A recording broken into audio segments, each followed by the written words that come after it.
Hello, hello, and welcome to 5 Questions with a beloved Twitter artist, PizzzaBot today. How are you, good sir? I'm good, thanks. Thanks for having me on.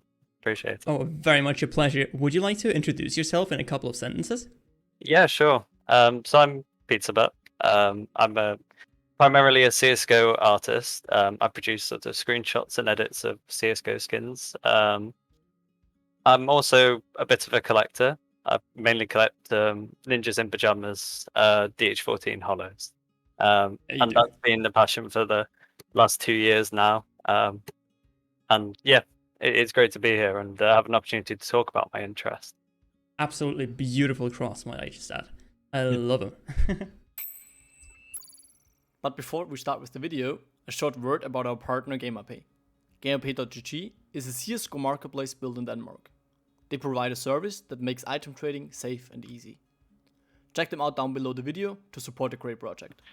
So you already mentioned that you're a graphical, you have like somewhat of a graphical career going.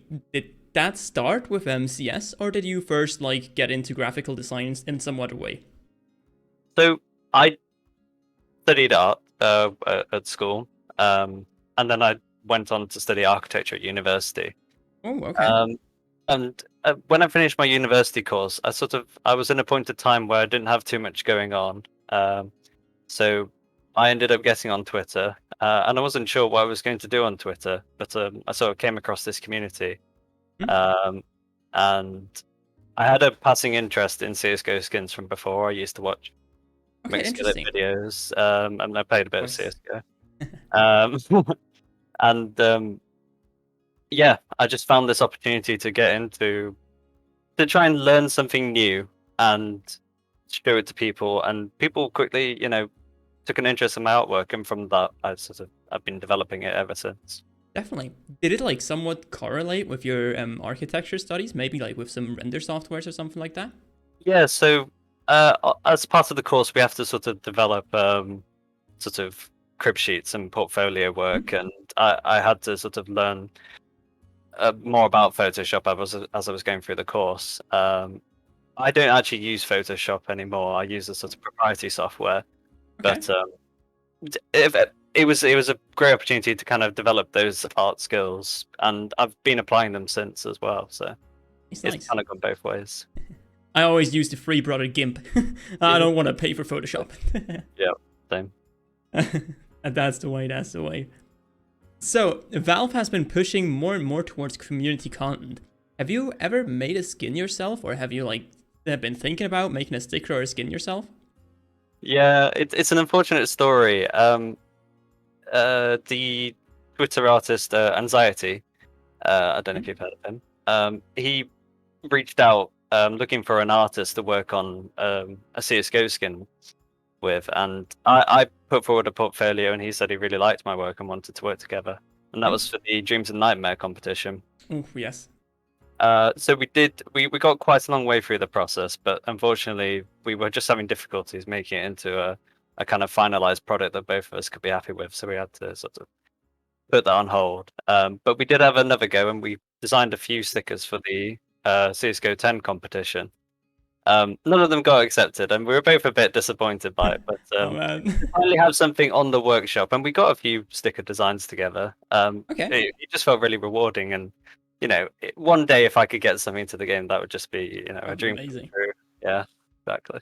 And you'll have to like give me a little link to these workshop Yeah, sure. articles afterwards. For Yes. sure, for sure. That sounds pretty interesting. So you've been talking about your DH14 collection before. Is there any skin that is in desperate need right now for some DH14 DreamHack hollows? It's a tough one.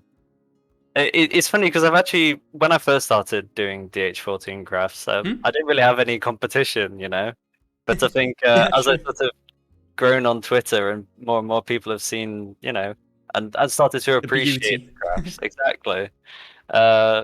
Yeah, all the crafts I want to do get done by someone else, it seems. So it's difficult to Fair. say. If there was going to be one that I've been thinking about for a while, it's the Orc Fleet Flock. Oh, okay. I've been doing sticks on that. It's a very weird craft, and I just feel like if I ever do it, I'm gonna get some hate. but that's the one I've been thinking about for a while now. You have done the Sandstorm, right? The AUG? No, that was somebody else, if I remember Okay, correctly. well, the competition is too big. Exactly. What I've been thinking about is actually the new, from the recoil case, the Polymag or Polyfilled, the M4A4.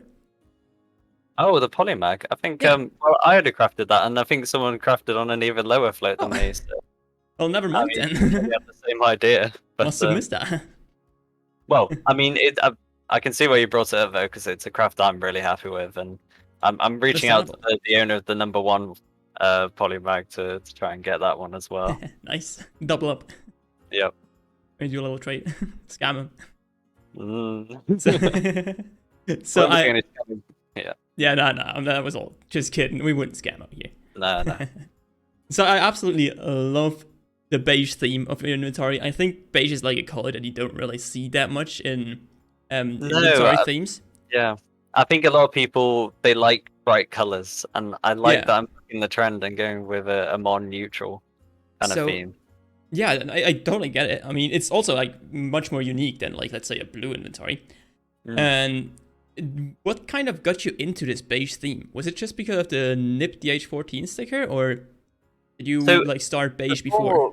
Yeah, before I got into the DH14 hollows, I was actually into the NIP Katowice 2015 papers, also NIP stickers, but Also beautiful. they were beige as well, and I did a couple of crafts with those, and then felt in a better position to sort of move on to something a bit more expensive and exciting. But yeah, I guess I'm a boring person at heart, and I just like dull stickers.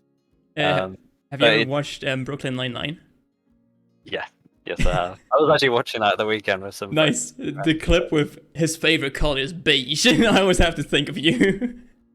Yeah, no, I'm proud of it. I'm proud that my collection, despite being what some people would consider boring, is so unique. So. Oh, I would definitely agree with the uniqueness. Thank you. And I mean, like, there's like such wide variety that I don't think it's like necessarily boring color-wise either, because you have like for every single skin, they all kind of look similar color-wise, as every theme does, but they still have like many intricacies and stuff like the all the modern hunters and just other collections that you filled just makes it so interesting, in my opinion. I'm glad you appreciate that. Yeah, and Of course. like you say, there is a lot of variety. I think one of the interesting things I've found, or come to find more recently, is they kind of matched quite well with white skins as well. Like I've seen people do crafts on the Franklin and Whiteout and Prince Stream collections. Definitely, yeah. I think they work just as well. So, like you say, there is a lot of variety there. Yeah, I've seen the print streams as well, and I actually was kind of surprised by how well it works. Yeah, I think it's just because it's quite a light sticker compared to most. That are sort of much darker and more colourful, obviously. It's quite subtle. Exactly. I've also seen that you have like a couple of factory-used Safari meshes. Are they mesh gems? No, I wish they were, but they were actually. It's a funny story. They're a gift from my friend Zaluki. He's a bit of an OG collector, but he sort of moved on to Mustangs nowadays. Okay. So he was kind enough to gift me those, and I think they fit into my collection perfectly. I mean, to be fair, Mustangs and high tier CSGO skins are probably in the same price range, so. Yeah, exactly. So I'm not surprised he's into that now. Yeah, that makes sense. Fair enough. But yeah, since they're a gift, they're not going anywhere, and I think they're just I'm really As happy. it should be. I mean, I'd love to have some mesh gems. Maybe at some point I'll have a look around on Buff or something if I can find one. I think you don't see them very often, but I don't know how many patent there actually are. I think they're quite rare. Yeah, I mean, I'm sure there'd definitely be competition for that. It's once again a really niche thing, but Insanely niche. insanely niche. But like Frogboy, for example, he's a big fan of them. And, Okay, yeah. Just of his knives. So. It's definitely like really hard to find someone that's gonna overpay for a Safari mesh. So yeah, I'm sure they'll be glad if there's someone new. Yeah, for sure. So we're already at the 5th question. Where do you see yourself as an artist in like 2 to 3 years? Do you have any like goals and plans for the future? I mean, currently, I don't know if you've heard, but architecture is quite a long course. So I finished my degree and I'm actually going to do my master's quite soon. Oh, okay. So as far as art goes, I'm going to be a bit occupied going forward. So Yeah, might have a little bit more on your plate than just the skins. exactly. But yeah, I mean, my long-term goal is to become an architect.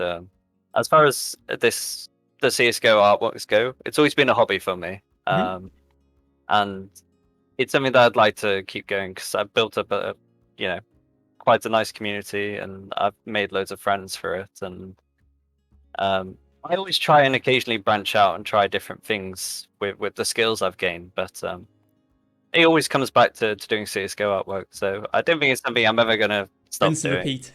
Exactly. Yeah, nah, but I gotta say, like, your artworks are like some of the best in the game, honestly. I feel like you can really tell that there's like a professional behind it, you know? It's not like just a small render, it's just there's so much lighting that comes into play. I think your like color correction and everything is insane. It's off the charts. Oh, I'm really glad you appreciate it. I mean, it's typical though that artists will be their own worst critics, and I'm definitely no exception. So I'm always looking at other people's artwork and with a kind of tinge of jealousy because I thought maybe I could try and get into 3D renders, but the market for 3D renders is quite saturated, and there's plenty of people much better than me. That's the way I see it, anyway. But I always feel like when they do 3D renders, the color correction just seems a bit off.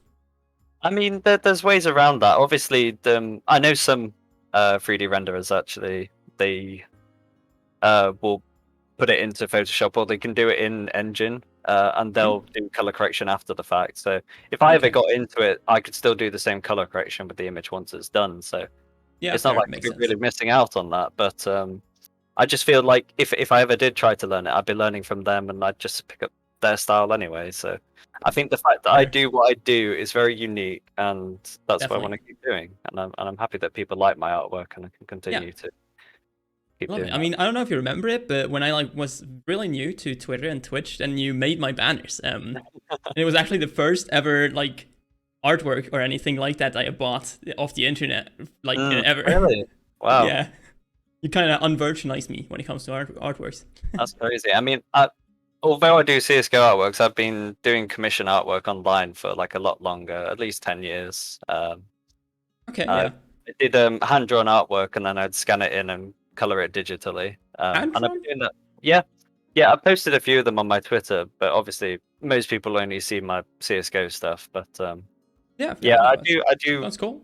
I mean, like I said, I studied art when I went to school, and it's always nice if you can monetize it somewhere. So I've been doing that online for a while. But yeah, no, that's definitely dope as shit. All right. Yeah. Well, then we're already at the last question, a little bonus question. What is your magnum opus of CS:GO? Which skin did you always want but could never quite get? Oh, I mean, I thought you were just going to stop at what was the skin I always wanted, and that would have to be the AK-47 jet set. When I first got into CS:GO skins, that was the one I always wanted. But fortunately, I have one now, and I'm very happy to have it. And I mean, if that's still like your magnum opus of CS:GO, then that's like still the magnum opus, right? Nothing can beat it. Yeah, I mean, obviously, I consider myself sort of a mid to low tier trader. All of my skins, they're quite accessible. I think if there was anything that I'd ever really wanted to not print, probably put some nip collars on it as well. But yeah, on the scope especially. Yes, exactly. Just the one times on the scope, perhaps, would be a dream skin to add to my collection for sure. Could slap for sure. Yeah, I think there's already a 4 times, so someone else really appreciates. I've seen that as well. A similar taste to me. Yeah, no, thank God. It has to exist.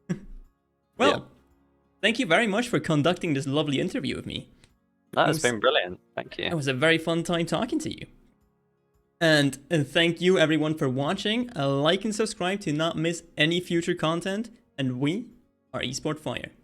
Bye. Bye.